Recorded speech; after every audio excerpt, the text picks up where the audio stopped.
تو ما انا علیہ واصحابی. اب دیکھو ایک ہی فرقہ ہے, بقیہ جو فرقے گئے 72 وہ سب کے سب جہنمی, ایک فرقہ جنتی ہے. اب سوال یہ ہے کہ یہ فرقہ کب سے ہے؟ بعد میں بنا؟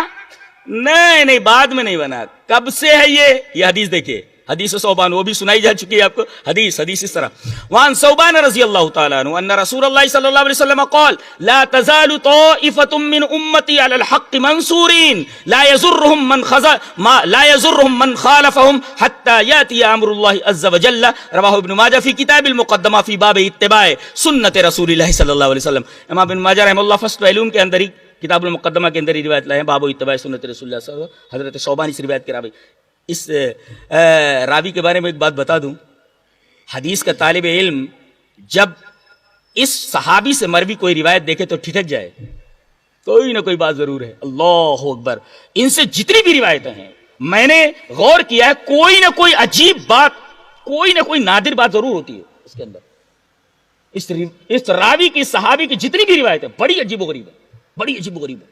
حضرت ثوبان, اور یہ نام بچوں کا رکھنا چاہیے, ثوبان, سے واو بے الف نون. جی ابھی دجال پر میرا ایک لیکچر ہوا ہے, جمعہ کا خطاب اس جمعہ کو, اس میں نے صاحب ابن جسامہ ایک ہے, تو جسامہ میں نے جب نام لیا تو ایک صاحب نے کہا بڑا پیارا نام ہے, میں نے کہا رکھو, اچھا ہے, بچوں کا نام رکھو, جے جیم ڈبل سے الف میم گولتے. جی تو حضرت ثوبان فرماتے ہیں کہ نبی اکرم صلی اللہ علیہ وسلم نے ارشاد فرمایا کہ ایک گروہ لا تزالو, مسلسل رہے گا, زائل نہیں ہوگا.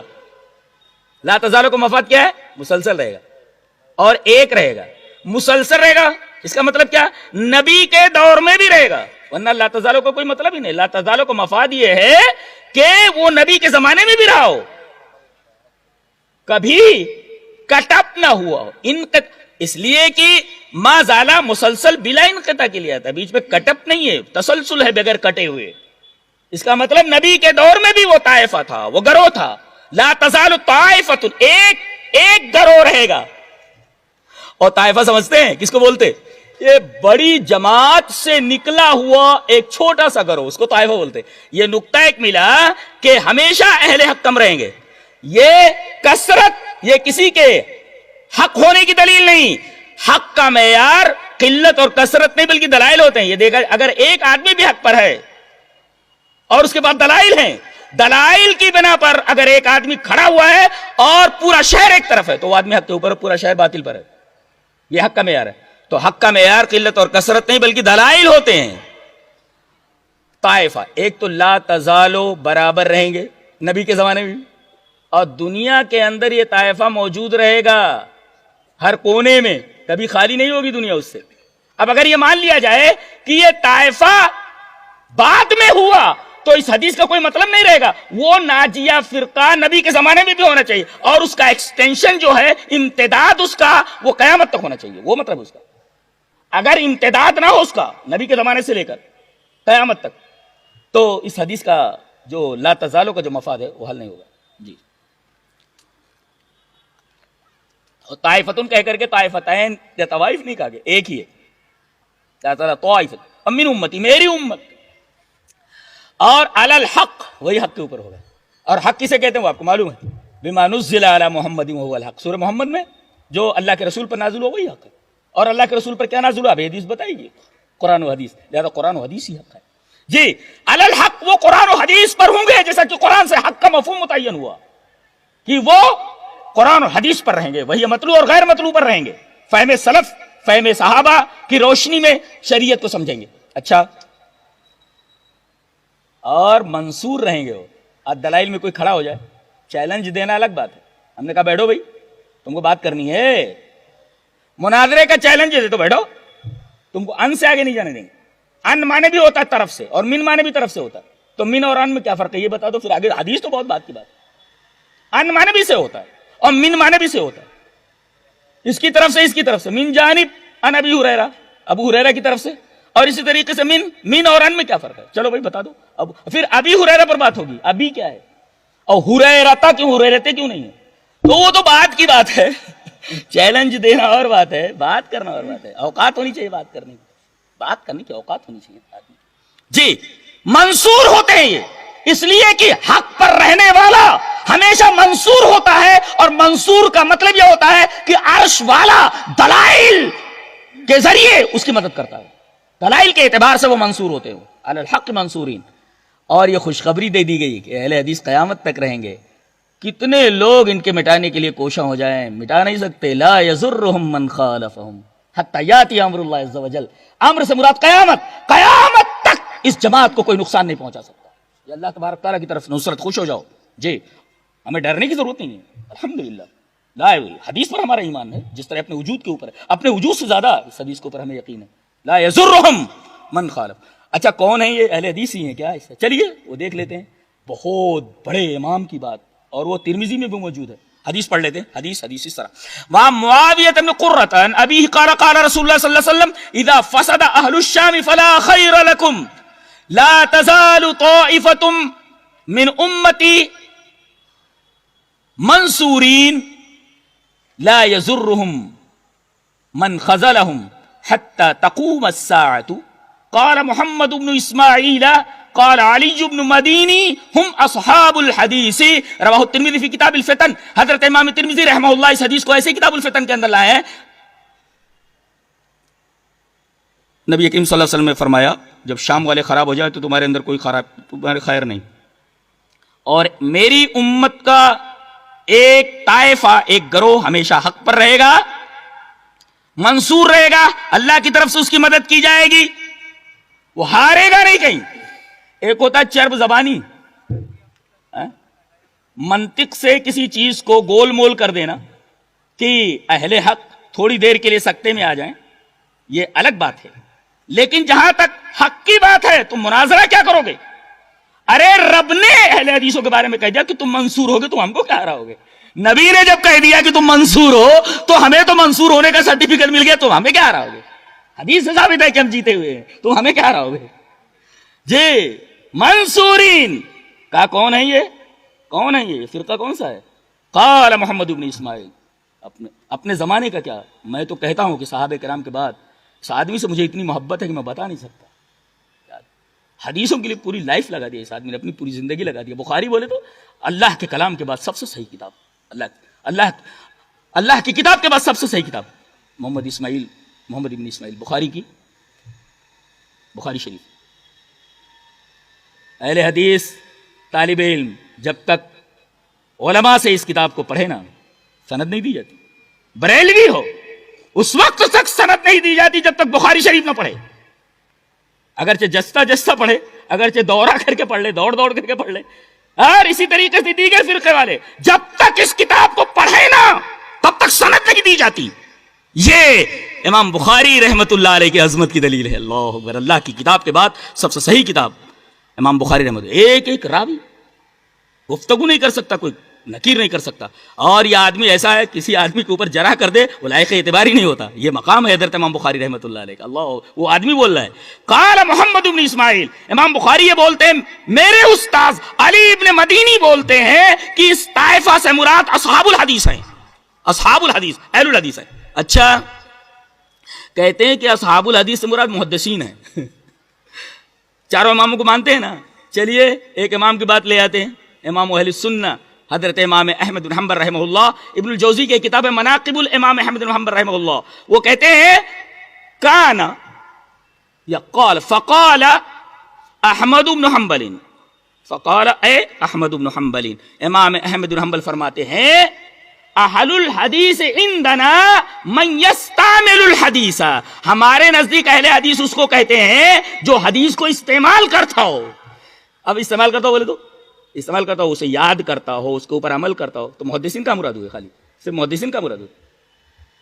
استعمال کے اندر سارے لوگ آ گئے نا, جو حفظ کرے وہ بھی استعمال کر رہا ہے, جو عمل کرے وہ بھی استعمال کر رہا ہے. تو خالی یہ کہنا کہ اصحاب الحدیث سے مراد محدثین ہے جو حدیثوں کو جمع کرتے ہیں, اس سے مراد اہل حدیث نہیں ہو سکتے, یہ آپ کا استدلال بالکل باطل ہے, غلط ہے, یہ غلط ہے. ایک چیز تو یہ ہوئی. اور دوسرے امام شافعی رحمۃ اللہ علیہ کو مانتے ہیں, میزان کبریٰ شہرانی کی اٹھائی ہے, اس کے اندر لکھا ہے کہ وَكَانَ يَقُولُ اَيْ الشَّافِعِيُّ, امام شافعی رحمۃ اللہ علیہ فرماتے ہیں اہل الحدیث فی کل زمان کالصحابۃ فی زمانہم. یہ میزان کبریٰ شہرانی کے اندر موجود ہے کہ اہل الحدیث ہر زمانے میں ہوں گے اور رہیں گے جیسے صحابہ اپنے زمانے میں.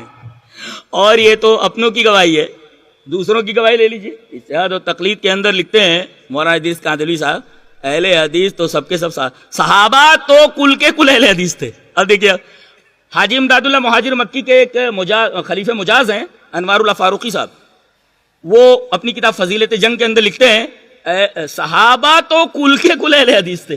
اب دیکھیے امام لوگوں کو تو چھوڑیے, یہ لوگ بھی گواہی دے رہے ہیں. اس سے مراد صرف محدثین نہیں بلکہ چاہے وہ محدث ہو چاہے وہ حدیث کے اوپر عمل کرنے والا ہو, سب مراد ہیں اس سے. ایک بات اور, سب سے پہلے ہندوستان کی بات کرتا ہوں. یہاں کون آیا شریعت لے کر کے؟ کہتے ہیں خواجہ معین الدین چشتی رحمت اللہ علیہ نے یہاں دین پھیلایا ہے. ٹھیک ہے پھیلا, لیکن سب سے پہلے یہ غلط ہے.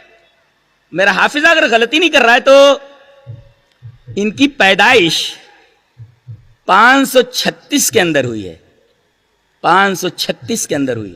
اچھا 536 کے اندر ان کی پیدائش ہوئی ہے, اور چلیے 600 کچھ یا اس کے بعد آپ ہندوستان تشریف لائے. پیدائش ہو رہی 536 کے اندر, یعنی نبی کریم صلی اللہ علیہ وسلم کے 500 سال بعد مان لیجئے تقریباً, یہ 500 سال بعد آ رہے ہیں. ہندوستان میں اس سے پہلے کون آیا؟ حضرت عمر رضی اللہ تعالیٰ عنہ کے دور میں جب حضرت عمر نے بحرین کا اور عمان کا گورنر حضرت عثمان ابن ابی العاص کو بنایا, تو حضرت عثمان ابن ابی العاص نے اپنے بھائی حکم ابن ابی العاص کو باقاعدہ بمبئی کے تھانے کی طرف روانہ کیا. یہاں آئے وہ صحابی آئے, کون؟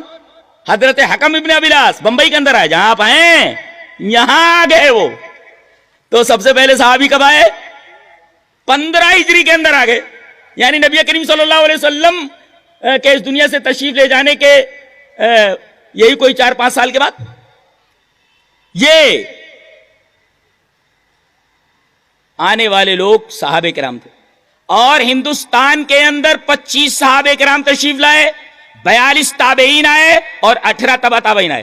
صحابی جس نے اللہ کے رسول کو اپنی آنکھوں سے دیکھا ہو حالت ایمان کے اندر, اور تابعی وہ جس نے نبی کو تو نہ دیکھا ہو مگر جس نے نبی کو دیکھا ہو اس کو دیکھا ہو. تو صحابی وہ جو نبی کو دیکھ لے حالت ایمان, تابعی وہ جس نے صحابی کو دیکھا ہو, اور تبع تابعین وہ جس نے تابعی کو دیکھا ہو. تو سب سے پہلے 25 صحابہ کرام ہندوستان کی سرزمین پر آئے, اور نبی کریم صلی اللہ علیہ وسلم کے اس دنیا سے تشریف لے جانے کے کچھ سالوں کے فوراً بعد. اور یہ کب پیدا ہو رہے ہیں؟ معین الدین چشتی رحمہ اللہ, یہ پیدا ہو رہے ہیں 536 کے اندر. کتنا فاصلہ ہے, اس سے پہلے صحابہ کرام آ گئے یہاں. اس کے بعد تابعین آئے, صحابہ کرام 25, تابعین 42, تبع تابعین 18. تو یہ جو لوگ آ رہے ہیں صحابہ کرام کے بارے میں ابھی اس حدیث کے اندر آپ نے دیکھا نبی نے فرمایا ما انا علیہ, میں جس پر ہوں وہ صحابی اور میرے صحابہ جس پر ہیں. اب جب تمام صحابہ 25 یہاں آئے تو ان کا منہج کیا تھا؟ کتاب و سنت. اس کا مطلب یہ ہے کہ ہندوستان کی سرزمین پر سب سے پہلے کتاب و سنت کو لانے والے صحابہ کرام رضوان اللہ تعالی علیہم. تم ہم سے پوچھو ہم کب سے ہیں؟ ہم تو سب سے پہلے یہاں آئے ہیں. ہمارا منہج وہی جو کتاب و سنت ہے, صحابہ کرام رضوان اللہ تعالی علیہم جو پہلے ہے, اس کے بعد تابعین آ رہے ہیں, اس کے بعد تبع تابعین. سب کا منہج وہی ہے جو صحابہ کرام کا ہے الحمدللہ, جو نبی کا ہے. تم ہم سے پوچھو ہم کب سے ہیں, تم بولو تم کب کے ہو. الحمدللہ.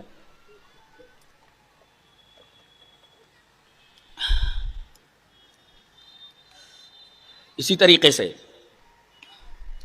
آپ دیکھیں گے کہ سب سے بڑے عمر والے امام جو ہیں وہ امام ابو حنیفہ رحمہ اللہ, عمر والے, یہ سن 80 کے اندر پیدا ہو رہے ہیں, برابر ہے, اور 150 کے اندر انتقال ہو. ایک بڑا اچھا لطیفہ آپ کو سناؤں. گلبرگہ میں چلتا رہتا تھا کام, بھائی منکرین حدیث سے بحث ہے تو دیگر مسالک والوں سے بحث ہے وغیرہ وغیرہ. ایک صاحب آئے, کہنے لگے کہ قاسمی صاحب ایسا ہے کہ وہ چاروں فرقے برحق, چاروں مسلک برحق. میں نے کہا وہ کیسے؟ بولے وہ چاروں ائمہ بیٹھے اور انہوں نے سب کی فقہ کا مطالعہ کر لیا اور ہر ایک نے سائن کر دیا ہر ایک کی فقہ کے اوپر. تمہارا صحیح ہے, تمہارا صحیح. میں نے کہا کہ یہ جو چاروں کی میٹنگ تھی یہ عالم ارواح میں ہوئی ہے کہ عالم دنیا میں ہوئی؟ بولے کیا مطلب؟ ارے میں نے کہا کہ سن 80 کے اندر امام ابو حنیفہ پیدا ہو رہے ہیں اور سن 150 کے اندر انتقال ہو رہا ہے. جس سال ان کا انتقال ہو رہا ہے اسی سال امام شافعی پیدا ہو رہے ہیں. تو یہ میٹنگ کب ہوئی؟ عالم ارواح میں ہوئی. کہا کہ ایسا ہے. میں نے کہا کس نے کہا؟ بولے حافظ جی نے کہا. بلاؤ اس کو یہاں. حافظ جی کو کہنے والا بلاؤ حافظ جی کو یہاں. میں نے کہا وہ صرف حافظ ہے, وہ اس کو کیا معلوم؟ بولے سارے کے سارے ائمہ نے ایک دوسرے کی تصدیق کر دی. اللہ.